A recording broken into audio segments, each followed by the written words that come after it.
So, ito na yung talong ko na 8 months na. 8 months. Sobrang lago na. Ayan. Ganda na ng resulta sa vitamin saka foliar. Dami na mga bulaklak ko. Nag-umpisa na.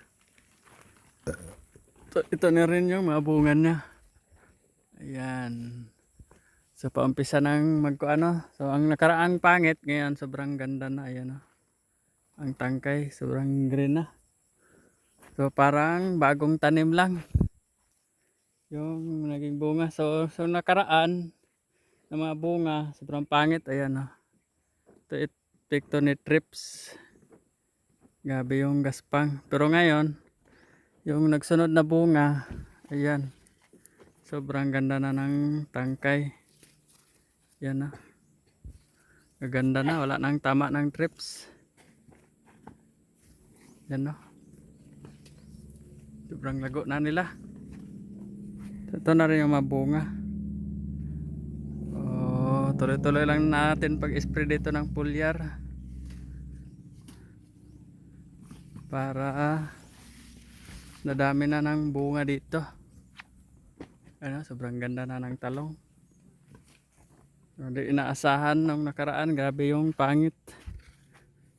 Pero ngayon, ang gaganda na ng bunga. Wala nang mga trips. Yan yung mga dahon, malinis na.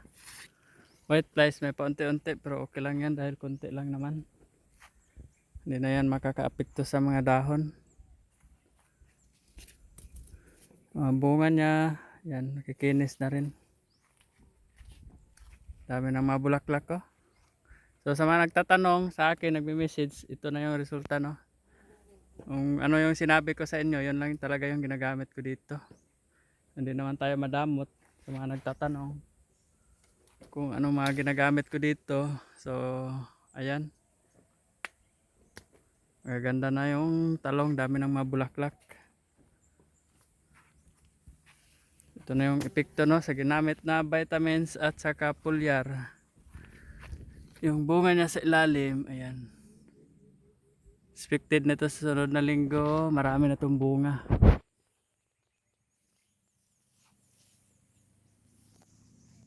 So, may mga nagpatay-patay na rin, no, dahil itong talong na to ay 8 buwan na. Ito yung kuwan sa talong. Magpatay-patay yung masangan niya. Ito, basta magulang na. Pag matanda na yung talong.